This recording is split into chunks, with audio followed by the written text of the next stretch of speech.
you are a sports fan, especially if you're a multi-sports fan. In other words, there are hockey fans and all they care about is hockey, and they're baseball people. But if you're a real sports fan, there's nothing like this time of year. Nothing. Agreed. We just got through the Masters. The World Curling Championships were on this weekend. Canada lost, by the way. The NBA playoffs are about to begin. The Major League Baseball season is barely underway. I didn't go anywhere on the weekend. I was in front of my television set flicking back and forth. Yeah. And it'll be that way for the next little while. And the bad news is, Bob, the Jays can't go 162-0. They cannot. No. By the way, was that the most precarious 7-0 lead you've ever seen on Friday night? I mean, was there any doubt in your mind that the Blue Jays were going to come back? Yeah, of course. I mean, I can't lie. I can't lie. No, I'll tell you what I got. I'll tell you what I was sure of. They were going to, when they're up 6-1 on Sunday. Yeah, they were going to blow them out, and it went the other way. They got 11 runs scored against them. So, but look, 161-1. The one thing about this team is you can never absolutely count them out because they can hit it and they can score runs. Yeah. So, we'll get to that later in the week. I'm quite sure. Today, the NBA playoffs. The Raptors are set. They're going to play the Philadelphia 76ers. The play-in games commence, I think, tomorrow. Yeah. And we're going to go through all of that stuff for you. Doug Smith of the Toronto Star will join us when the Bob and Cowan podcast continues after these messages. We are back, McCowan, Chen, with you, along with Doug Smith, the Toronto Star. Well, 82 have come and gone. It was just like... No, it wasn't. It was forever. Like that. Yeah, talk about the NHL season. Oh, same thing. That's longer. I tell you what, if I'm a commissioner of a league, I'm a little concerned. Regular season shouldn't feel this long. Anyway, never mind. Yeah. Well, Adam Silver actually said last week that they thought they need to investigate ways to cut it back somehow. Yeah. Whether they go to 70 or something like that, but it's a long time. It's a long number of days and a number of months. But there's no evidence that the players are going to reduce their potential income. And neither are the teams. So we can talk about this all we want, and we are at 82, and it will stay at 82. Yeah, the only thing the NBA might do is find some way to put an in-season tournament in that takes care of 10 of those games, maybe not for every team, and gives it a bit of a break there. But yeah, there's too much money, and it's a financially driven issue rather than, no matter what they say about wear and tear on bodies and travel and number of days, it's a money issue, and that's the bottom line. All right, we're going to spend obviously a fair amount of time talking about the Raptors and their upcoming series with the Philadelphia 76ers. But first of all, summarize, if you will, the 4 play-in teams. And since we haven't been down this road before, what the hell goes on? Well, it's interesting. I think they hit it on a really good scheme and a really good system to get. They've expanded the playoffs without expanding the playoffs by adding those 10th and 9th and 10th teams into the mix. Mm-hmm. 7 plays 8. The winner gets a 7th seed. The loser of that game plays the winner of 9-10 for the 8th seed. So, if you're 9th or 10th, if you're 10th especially, you got to win 2 road games to get in the playoffs. If you're 7th, you got to win 1 home game to get in the playoffs. So I think they've made it fair, and I think it's added a little bit of juice. And frankly, it gives the top 6 teams in each conference another week off, which is a big deal. Everybody gets rested. They don't know. None of the teams that are in the playoffs will play before Saturday. So that's a week of rest going into the postseason. And I'm not trying to be facetious about this, Doug. The coaches and teams would be happy with the 6 days. Most of them would be. I know it sounds like a long time, but it's not like they're going to forget how to play. And it does let bumps and bruises get fixed up. Mm-hmm. And lets coaches do a very, very deep dive into scouting. Oh, maybe the players don't want that. Yeah, exactly. I think the players like 3 days of practice because they're going to go. 2 of them are going to be really hard days and a lot of teaching and a lot of intricate scouting stuff in game planning. But a guy with a bad knee like Fred VanVleet really likes a week off. Yeah, because he doesn't have to go out there and grind right away. So, who do you like in the East in the play-in games? Oh, I think Brooklyn, Cleveland in the first one. and I like Brooklyn a lot. They're playing at home. Irving can play. I don't think they're not overwhelming favorites because I think there's a lot of flaws with that team, but I think they're better than Cleveland, who's never been there and don't know what it's like. And have not played very well the last month or so. And Garrett Allen's been hurt. Mobley was out with an ankle for a little while. They still don't have Sexton. So yeah, they're really up against it. You know, the Nets have Irving and Durant, who have a lot of experience and are playing at home. Charlotte, Atlanta's really interesting to me. I think Atlanta with Trae Young is probably the better team, and they're at home. And then Atlanta at Cleveland last game, that's a pick 'em to me, because I do think the Cavs have a lot of stuff going for them. You know, they're young, they're long. You know, if they start Allen, Mobley, and Markkanen, that's 3 7-footers, and they're a tough team to play. And they pack the paint, and they guard you. So that one would be fascinating. I would like Cleveland at home, I think, in a Hawks Cavs last game to get into that 8th spot. Similarly, like we talk about in Major League Baseball, now it doesn't exist anymore, but you play a long season and then you play one more game to advance. Yeah, it's like a wild card game, sort of, especially the 7-8 game. Yeah, because you're in. You know, you do it. Right. Brooklyn wins Tuesday, they get Wednesday, Thursday, Friday, Saturday off before they play. So that's a good thing too. Well, I guess the dilemma we have to face as observers is we have to get off this notion that we've had for decades that 8 teams make the postseason. Right. You know, that's where this thing you kind of raises a Spockian eyebrow, is now all of a sudden only 6 or 7 get in automatically, and now you got 8, 9. Wait, am I wrong? No, 6 get in, and you got 7, 8, 9, 10, 7, 8, 9, 10 playing for 2 spots. Right. Yeah, so you can finish 7th and get wiped out in 2 games. Yep, and you know it has created a different layer of playoffs. There are 6 teams that are in the playoffs, 4 fighting for it, and 5 that aren't in them. So it's created a second layer to the postseason, and that piques interest. I'm sure Turner and ESPN, both of whom have 3 games this week, are gleeful. They have 3 very important win or lose, win or go home kind of games that's going to drive viewers. What about the West? Who do you like in the play-in in the West? Probably, I think the Clippers are the cream of the crop. I think Minnesota's interesting because they score a lot, but the Clippers are really good. And are they healthy? Well, they got Norm Powell back. Paul George is playing. Kawhi's not ready, but they're a really good team. I think they're really good, and I would think they're a lock. And I do think Minnesota's really good too. I think they score a lot. Whether you can score in the slowness of a playoff series, I don't know.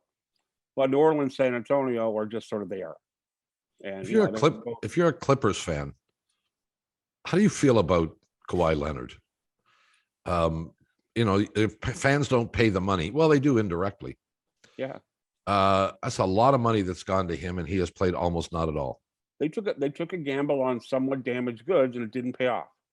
Now, whether he can come back, and he signed a new deal before last year, so he's going to be there for a while. Whether he gives up this year and returns to some sort of form, then maybe it exacerbates it a bit. But right now, you signed him and mortgaged your future. You know, to get Kawhi, you had to trade all your picks for Paul George. Right. You have nothing to look forward to, and he's basically given you nothing so far. And by the way, Bob, if you're a Clippers fan and you're talking about playoff games, and you look across the aisle to the Laker fans, you're ahead of them at least for a week. You know, you at least have an advantage over a couple of days. And that has, well, let's face it, I don't believe that's really ever happened. Well, long term. Yeah, go ahead, Doug. There's a lot of juice out there about the Clippers in LA, especially because the Lakers were so abysmally bad. Yeah. And I honestly don't see a way for the Lakers to get back in any quick period of time. Well, I was going to say the same thing, you know, and the Clippers, meanwhile, have mortgaged their future on the present, and at this point in time are not among the elite teams. They might get into the playoffs. They might also get swept in the first round. But Steve Ballmer has more money than God. And I mean, and they're in the midst of building their own arena, not far from SoFi Stadium. He talk about invested in the future. I think that he's probably putting a lot of pressure on his management team to solve some short-term problems and some long-term But problems. how do you do that when money doesn't really matter? I mean, it matters in the NBA, of course it matters, but in the acquisition of players, there has to be some level of parity. Doug, Yeah, you can't spend your way out. no, You have to have assets you can turn into players. The Clippers have none. The Lakers have none either. They traded a bunch of them for exactly. Anthony Davis. So they don't have a lot of assets to add players to their rosters. No matter how much money Steve Ballmer or the Bucks have, it's not enough. You can't. It's not like the olden days in hockey when the leagues could spend $1 billion and get all the good players. You can't do that in the NBA these days. So it takes management. It takes depth drafting. It takes winning a trade now and then. Yeah. And it takes getting the right pieces around your best players, which the Lakers just did not do. Well, I sit here and I don't know about you guys, but I sit here and I look at those two teams and I wonder, I say 2 years from now, they might not have enough wins between them to make a playoff round. Well, their life and death to be any good for the next 3 or 4 years. I really think so. Yeah. They're not getting any younger. Like Kawhi and Paul George aren't getting any younger. LeBron's certainly not getting any younger. Anthony Davis never plays more than 55 games a year anyway. And you got the specter of Russell Westbrook and $45 million on the books next year. And now they're going to fire Frank Vogel today and got to get a new coach. And everything else is broken down around the Lakers. They're years away from being relevant. I really think so. Well, we'll get into that at some point in depth because it's worth looking at as to what they can do or will try to do. Yeah. And because they're going to have to do something. So are we comfortable that Phoenix is miles the best team, or is Golden State capable of ramping it up for the postseason? I think Phoenix is by far the best team in the NBA. Now, I also think at some point Chris Paul is going to get hurt, and that's going to be an issue because he always does. But Yeah. they're stacked. They are absolutely stacked, top to bottom. They've got the experience from playing in the NBA Finals last year. I think Monty Williams is a great coach. Michael Bridges, to me, I voted for him as the Defensive Player of the Year. Devin Booker will finish top 5 in the MVP voting, I'm sure. DeAndre Ayton's a pretty good player. No team is bulletproof, but they're wearing a lot of Kevlar. But and would you have felt the same had Curry not got hurt, Doug? Because let's face it, the fall from grace that the Warriors had after his injury was amazing.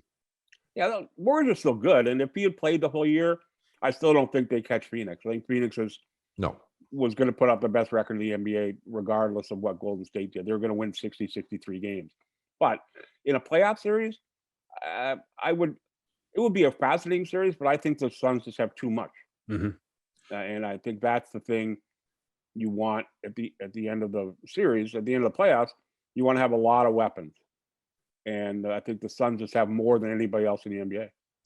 Well, one of the things that intrigues me, and I guess not all teams do it, but if you go into a season and you are confident that you are a championship caliber team, and I don't know who fits that category. Certainly Milwaukee does. Phoenix did going into the start of the season, probably Golden State. At least those three.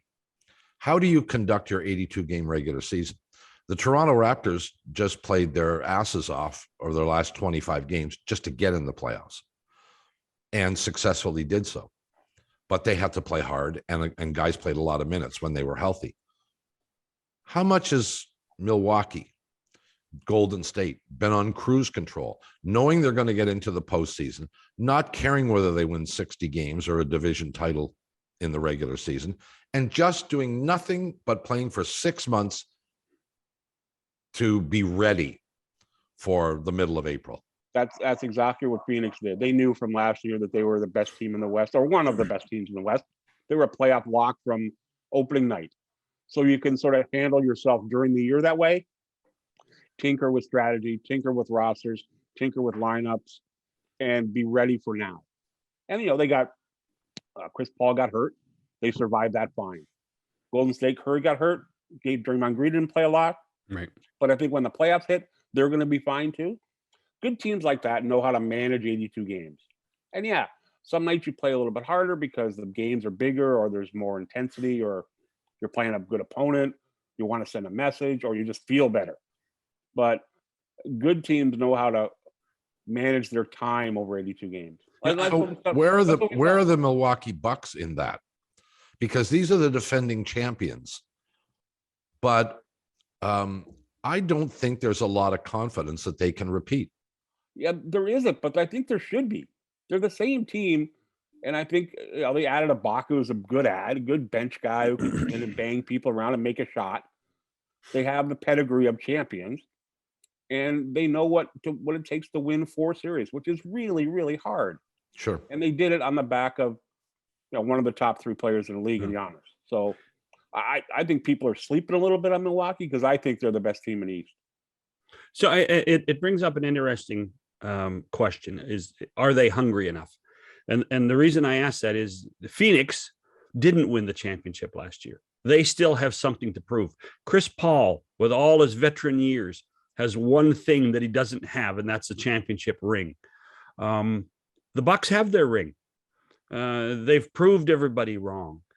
It was a long season last year. You talk about 4 rounds of playoffs. I mean, it's a 100-game season, Doug. It's a 100-game season. That takes its toll on teams.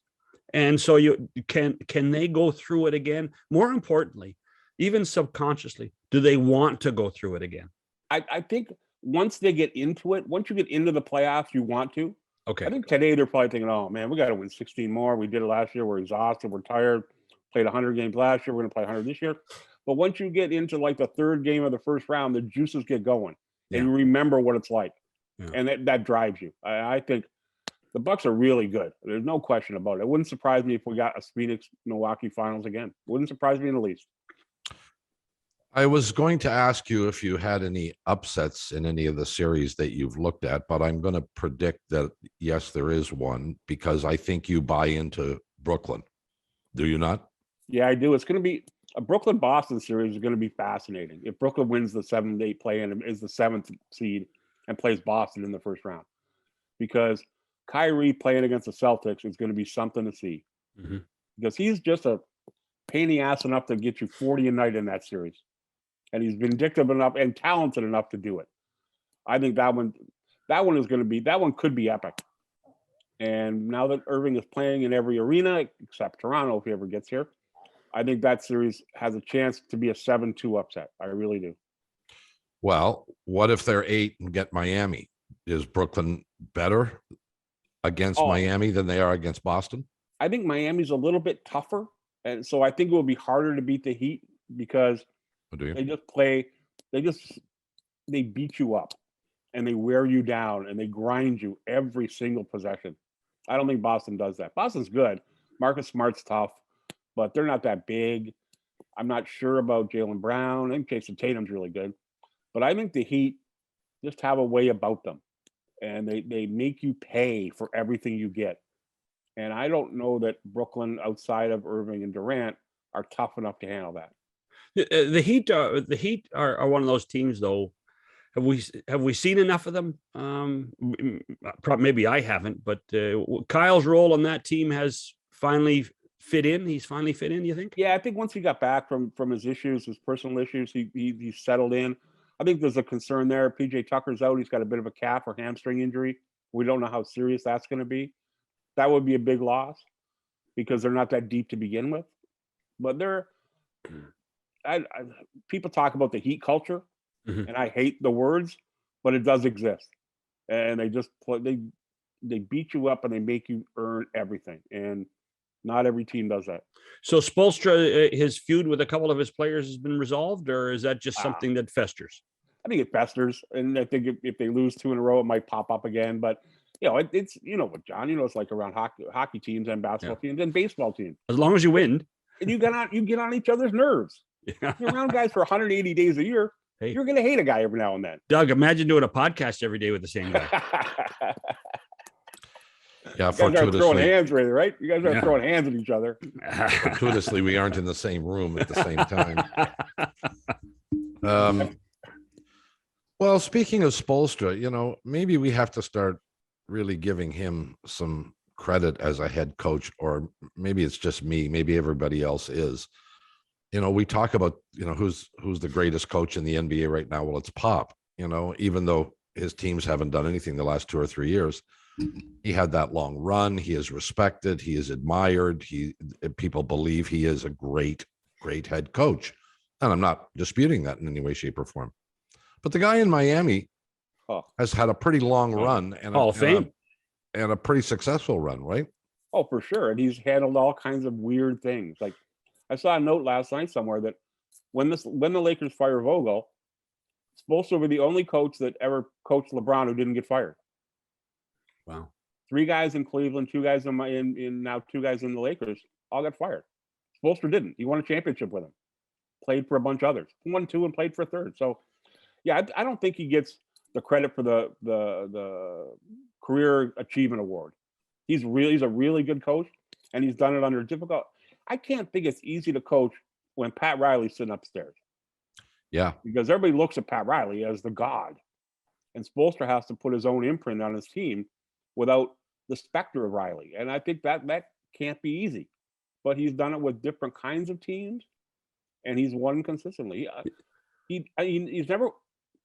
I don't think I've ever voted for him for Coach of the Year, but I think I could have every year. Yeah. Let me ask you this, because Pat Riley, I think, loves his position now as kind of as the king sitting up there. He's the godfather. He's the godfather. Yeah. He's sitting up there and up row 15 and enjoying the fruits of his labor, and great relationship with ownership, obviously, and his handpicked guy has lasted this long in a very volatile position. But is this a team that reflects Riley, or is this a team that reflects Spoelstra? I think this team reflects Riley's Knicks era. Okay. Obviously not Riley's Laker era, because they were quick and Showtime and all that kind of stuff. But the Knicks of Riley's era were tough. Yeah. They, Oakley, Mason, Oakley, Patrick Ewing, Starks. They beat you up quite willingly, quite happily, and quite gleefully. Miami isn't that way because the game's different. But that's the same kind of guy Riley's got in Miami. He put that team together. So I don't know what Spoelstra's contractual situation is. Do you? No, Off the but top of your head, I don't. But I'm sure he's there for life. why? Why would you go anywhere? Why would you go anywhere? Wait a sec. The Lakers are about to fire their head coach. Yeah. You're first in the East, and you can take over the Lakers. Yeah, good luck. Well, I don't know. I see them. I get the mystique of the Lakers and LeBron and a chance to be the Lakers. But that's a cesspool. I don't trust the general manager. I'm not entirely sure if I'm a coach I trust LeBron. So I would be. The Lakers, because they are the Lakers, are gonna come after everybody. I'm sure they'll make backdoor entreaties to Nick Nurse. They'll probably call someone about Spoelstra, some agent, to say, hey, if we call him, what do you think the response will be? I think any sane coach will say, I'm quite happy where I am, thanks. Is there any chance both Riley and Spoelstra could go to the Lakers? I don't see. I see zero. I don't know that. I think they're Riley especially is so happy and settled in where he is and what he is, who he's working for, what his responsibilities are, that I'm sure he's got some fight left in him. But why would you go do that if you're him? Well, I don't see the challenge anymore. For the same reason that players go to any team, and that's money. Money, yeah, but he's got more. And the money Lakers have oodles of it. But so does Mickey Harrison. Riley's got more money than God. Yeah. And by the way, he's what does Pat Riley have to prove in Los Angeles? He's already won there. He did it, and he did it more than once. He doesn't need to prove anything by going. Well, if you throw enough money at somebody and a challenge, these guys all like the idea of a challenge. I want to be the guy who fixed it. And more often than not, those guys get buried because they don't fix it. Look at Jackson in New York with the Knicks. Right. He didn't have to go there. He got paid a wackadoe. I think it was $18 million, something like that, a year, and failed essentially. It wasn't really his failure. The infrastructure was broken, is broken. Well, no, Phil Jackson is a great coach. He's not a great manager. That's the problem there.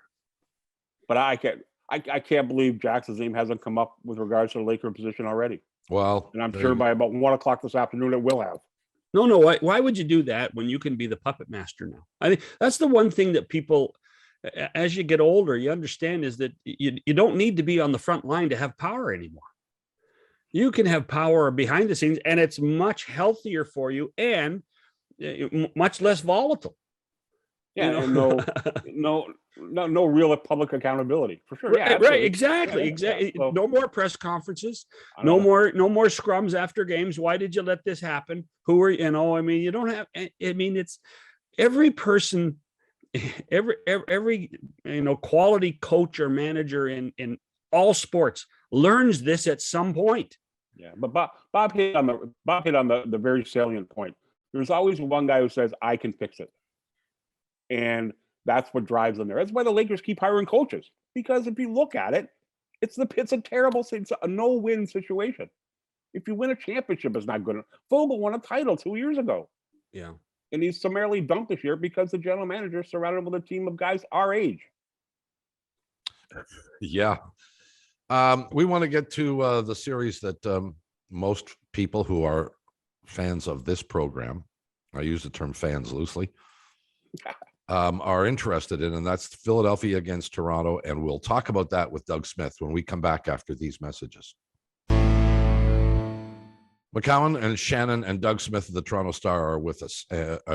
He is with us. And we are talking basketball. If I can get my tongue Where out. am I? I don't know. Where am I? By the way, it must be Monday. Doug Smith is here. Yeah. All right. Let's get to it. Philadelphia, Toronto. Off the top, Raptors win 3 of 4 against the 76ers. Some were more meaningful to the Raptors than others.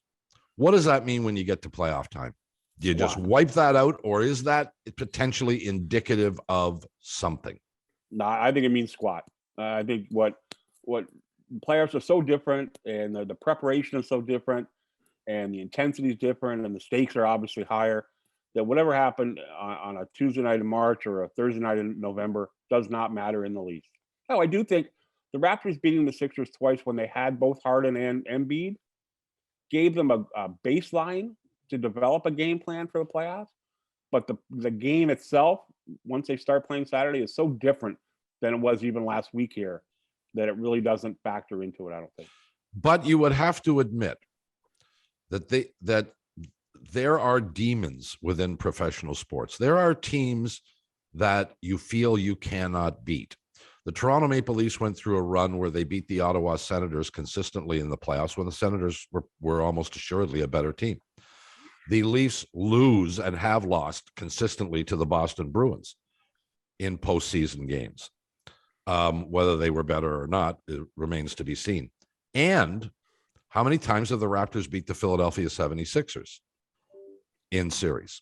And the Milwaukee Bucks, for that matter. They've gone through Milwaukee twice. Yeah, and through the Sixers once in that epic 7-game series. I do think, Bob, I know where you're going with this. I think the Raptors are in Joel Embiid's head. I really do. And I think it's going to be up to him to shake that off. And I don't know whether he can, because I'm not sure how mentally tough he is. And I'm not entirely sure how physically tough he is to play 7 games every other night, getting beat up every possession. So I do think in the historical aspect of it, and far more than who won 3 or 4 games this year, it's that over the years, the Raptors have shown Embiid they know how to handle him. And I really think they're in his head. And I don't know whether he can shake him out. So the Raptors starting 5, presumably, would not have a center on it. No, not with Anunoby back. No, it won't. It'll be Van Vliet, Trent, Anunoby, Barnes, Siakam. So that's Siakam on Embiid then?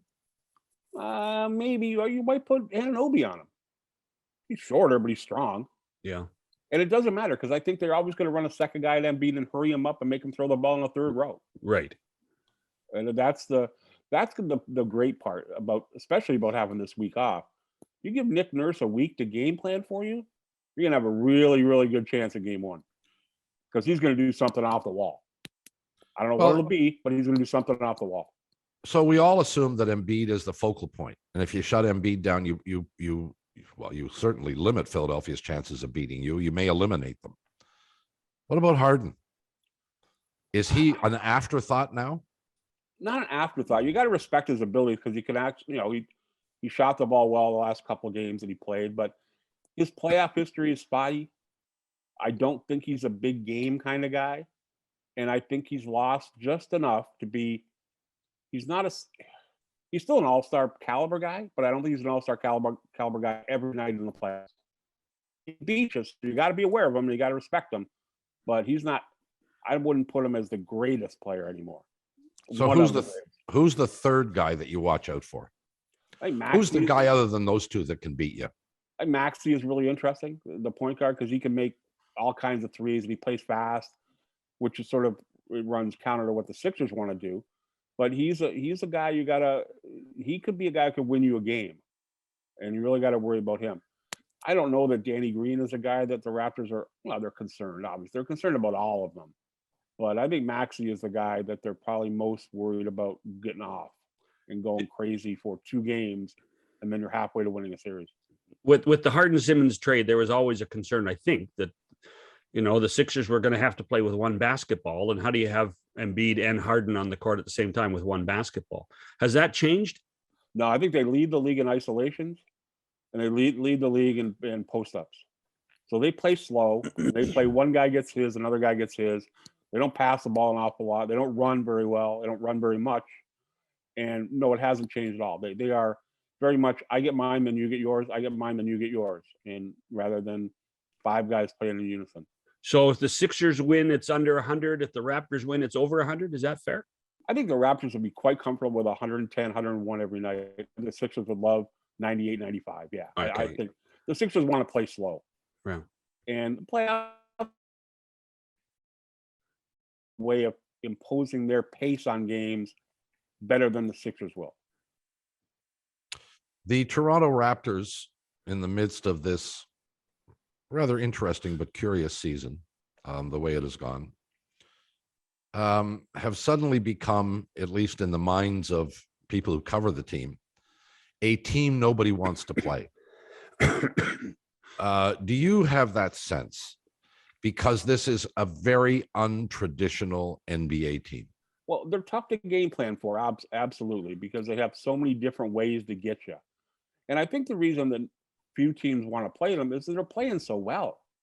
I think they're like 14-3 in the last 17 games.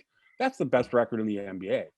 So they're going good right now. And the last thing a team wants to do is face a really hot team in a short series. Because, you wake up and you're down 2-0, then you're in trouble. And the Raptors have the ability to do that.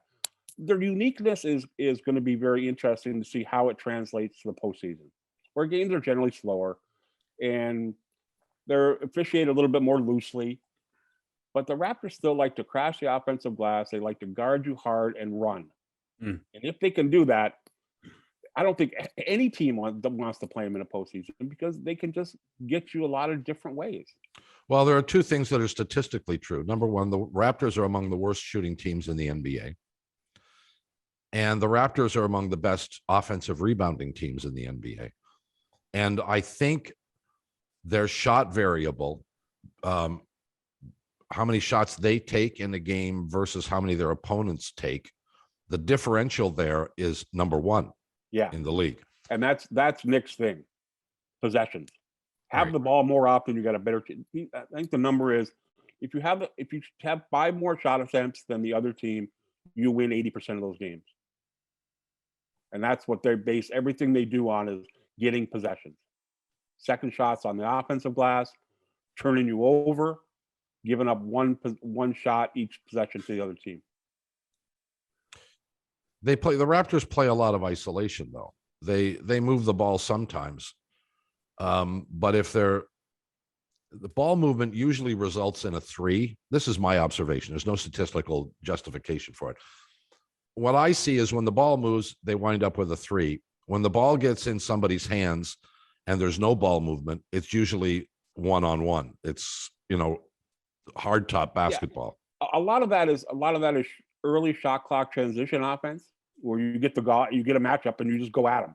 Yeah. I think Siakam has improved immensely in his ability to create stuff for other guys.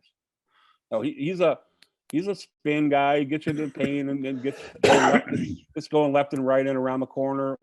But now he's kicking the ball out to guys, where 2 years ago or 3 years ago, that would be a shot all the time.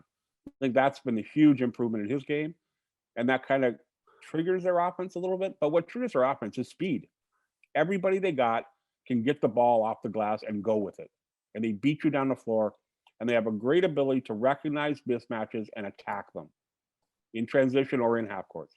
Okay, so you've talked about Nick Nurse having 6 days to plot against the Sixers. Doc Rivers has 6 days to plot against the Raptors too. Do the Raptors have a weakness? Yeah, they're susceptible to a guy like Embiid's strength and power, Right. and I think they'll find a way. I love Doc. I'm not sure he's the greatest strategist in the history of basketball, so I don't know what he's going to come up with that's different than the Raptors have seen all year. So I would give a big advantage to Toronto in that matchup. So Nurse is a better strategist than Rivers is. I think he's better in preparation. He's better in thinking outside the box, and he'll put guys in more unique positions that will force the other team to do something uncomfortable. Here's what I perceive. The Raptors, as I mentioned, much of their success has come as a result of, as you acknowledged too, more possessions. They go, 2 years ago, 3 years ago, nobody went anywhere near an offensive rebound. Everybody stood around and watched. Now everybody goes to the basket, and they're mandated to hustle back too. So they should get more possessions. They should get more offensive rebounds. They should get more shots, and they probably will need them because they aren't a very good shooting team. But you have a big guy in there that can suck up the boards on the defensive end for Philadelphia. And that's Embiid. Is Embiid a good enough defensive rebounder to mitigate or eliminate the advantages that the Raptors have had on offensive rebounds? No, because I think they can gang rebound around Embiid. Embiid's really good, but if the Raptors get a matchup where Embiid's guarding Siakam, Embiid might be 10 feet away from the basket. And then that's when a guy like Barnes or Anunoby or Boucher off the bench are going to sneak in there and get the ball, because they can draw Embiid away. Because if they don't come out and guard Siakam, he's going to kill him. He's going to get 35 a night. And that's pure and simple. Barnes is a rookie, much touted, maybe rookie of the year. Would he be your rookie of the year? Yeah, I voted for him, and I had Mobley second and Cunningham third. Homer. Yeah. Well, yeah. Look, there's no doubt the kid has had a great year. Do you have any concerns? Have you seen anything that suggests that he won't be able to handle the additional pressure of his first NBA playoff? Nothing, except history would suggest most rookies can't, especially the first couple of games. Yep. When it's just different. The buzz is just different. The number of people around the court before the game is different. The media is different. The energy is different. And it can be overwhelming to kids. And there's nothing in his makeup to think he's going to get shaken, but history suggests he will.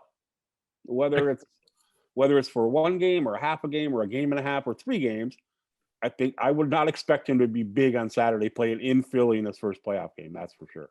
I will tell you, about 20 games ago, I forgot he was a rookie. So, yeah. Well, that's easy to do. He plays hard and he plays tough. He plays strong, and he hasn't physically faltered as the season's gone on, and that's a really, really good sign. But it's the other stuff. It's the whole magnitude of a playoff game that he's going to show up there at the Wells Fargo or whatever they call the arena in Philly now, and he's going to look around. It's going to be like nothing he's ever seen before. And I don't know whether it gets into his heart and his brain a little bit. And it's quite understandable if it does, and it's historically proven that it will. If it doesn't, then I really like the Raptors' chances. But I think it might be a tough start to the playoffs for him. Is this Trent? Help me. Is this Trent Jr.'s first playoffs? He was on the team in Portland that was in a playoff series, but he played about 8 minutes a night, and I think he watched 2 games in a suit. That was when Lillard was hitting 40-footers. Yeah, it's basically his first playoff. It's basically Achua's first playoff. It's basically Well, obviously Barnes' first playoff. Well, let's talk about the bigs. Well, Young is going to come off the bench. He's going to play, and he's going to play a lot, I would think. Yeah, I think so too. Boucher, Birch, Achua. Who gets the most minutes there? Probably Boucher, because he's Really? he really does his role particularly well. He's a very, very effective offensive rebounder. He can move defenders away from the basket because he can shoot every now and then, and he just has a way of affecting a game. I think there's a big series for it. Now, Achua obviously probably has better all-around skills than Boucher, but Chris, I think, has just a way of impacting games consistently that Precious doesn't have yet. And again, Boucher didn't play a lot in the Raptors playoffs ever, but he's been around them. Yeah. Achua, this is his second year in the league, and he's a guy who tends to get sped up in big moments, and he can't get sped up because he throws a ball over the gym and makes bad. The more he dribbles, the worse things happen. So he's got to get off, shoot the ball or get off it. And I don't know in the jangliness of a playoff series whether he will. We haven't talked much about Achua, and this is a little off topic, but is he in the process? Do you think he has a chance to be a good NBA player, Achua? He's got a chance to be a all-star level NBA player. I don't know whether he will, but he's got all the tools. And the way he's been shooting the ball since the All-Star break has been astounding to me. Because you couldn't trust him to take a 12-footer in the first month of the season. Now you're comfortable with him taking 3-pointers. And I don't know that his arc of growth can continue at this level, because if it does, then he's the MVP. Because he is by a magnitude of 10 better today than he was at the start of the year. Yeah. Boucher's in that boat too, though, isn't he? I mean, both of those guys, when you look at I remember sitting with you in October, November, and you said that we would probably agree the biggest issue for the Toronto Raptors was depth. And with Boucher and Achua have given them a lot more depth, haven't they? And they've grown. Absolutely. They seem to have grown every week. They have. But the thing, I love Chris, but he's also 28 years old. Yeah. And his game is predicated on athleticism and speed, and that doesn't last forever. Achua's 22. I don't know. Bob's pretty nimble. Bob's speed is as good as ever. Well, okay. What's the baseline? There you go. Like, I'm as quick as I was at 35, but at 35, I was a snail. So let's go from there, right? But no, I think Achua's potential is unlimited. He could be a really, really good NBA player. And it wouldn't surprise me if he did, but it wouldn't surprise me if he leveled off, because at some point teams start paying attention to you too. I think he's certainly benefited from guys going, that's the Achua guy who was in Miami last year? Oh, whatever happened? What became of him? Well, now they know. So they'll watch him, they scout him, they game plan for him a little bit. And that's the next step in his evolution next year. Yeah. So, and when this season started, this was the great experiment. They're going to go without a true center. They're going to go with 7 power forwards or 9 power forwards. And Fred and little Fred. Yeah. And we all kind of went, well, who knows, all right. But a lot of people thought it was a big mistake on Masai and Bobby's part to not get somebody. Well, now it's had success. Yeah. You can win games doing it. You can confuse other teams. It's very difficult to defend. If any of these guys ever increase their shooting potential, or if collectively they increase their shooting potential by 5%, oh my God, they might, they'll win 60, because it's the shooting that really holds them back. Do you agree? Oh, absolutely. Yeah. This experiment has been a tremendous success. And now they don't need, a couple of guys asked me last week, well, in the offseason, do they have to go find a center? I go, no, they don't. They have to find they have to find a 6'7" wing who can shoot. Right. And there's a lot of those now.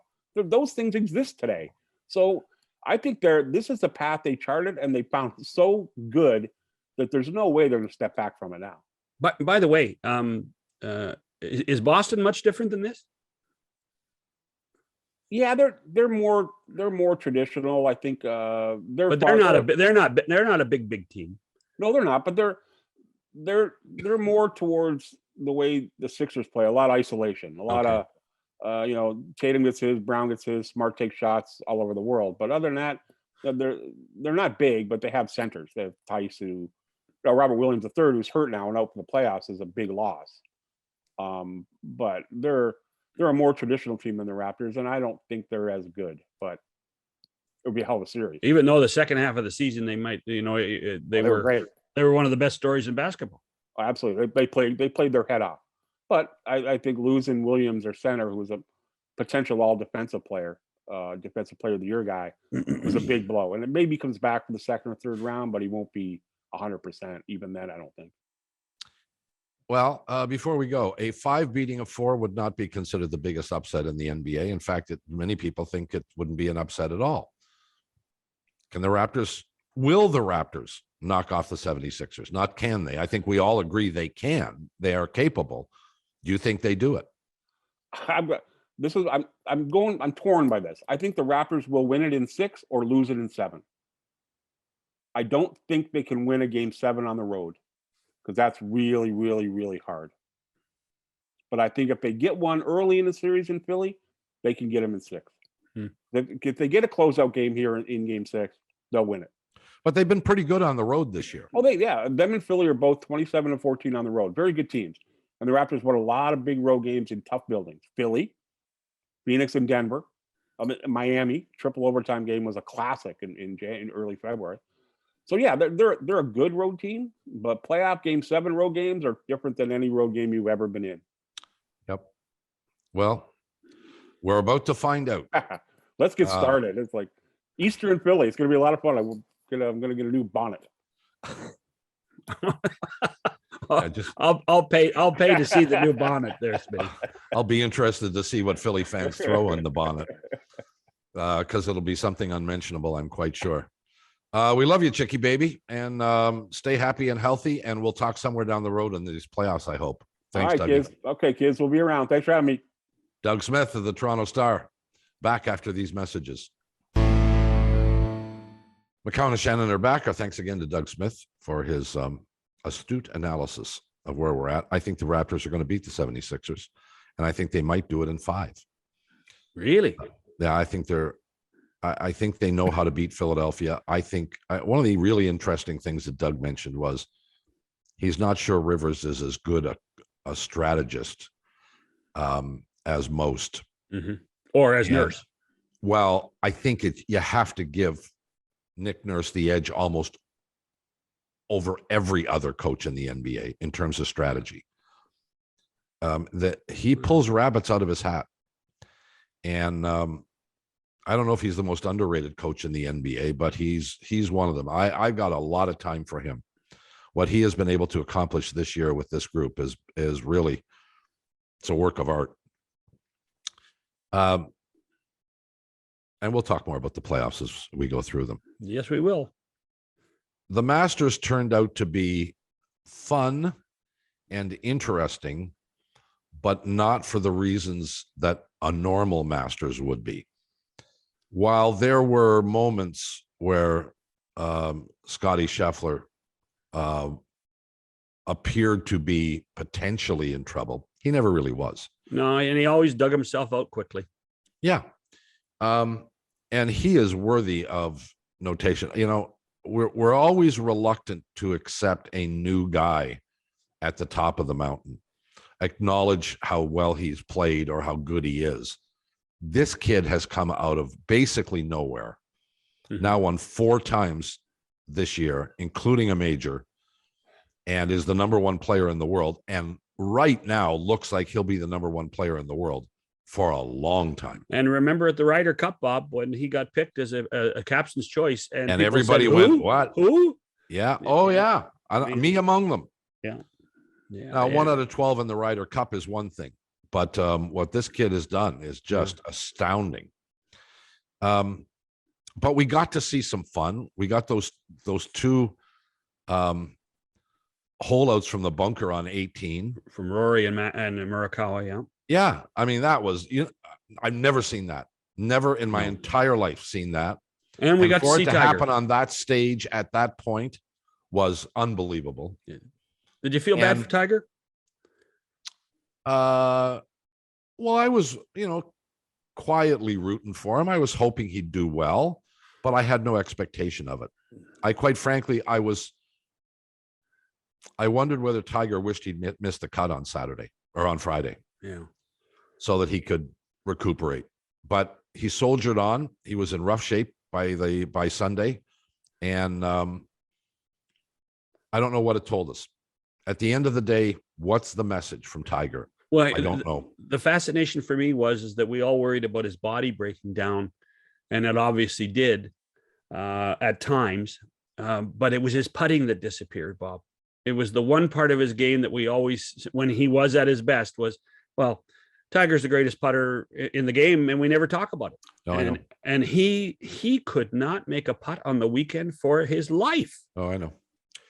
We got to get out of here, but we want to say congratulations once again to Corey Connors, who finished T5, I think. Right. Yeah. Minus and 3. I think this is the third year now that he's finished, third in a row that he's finished in the top 10. Right. And he has the capability of breaking through at some point. He needs a little tweaking, and his putting could use a little help too. But boy, he was right there.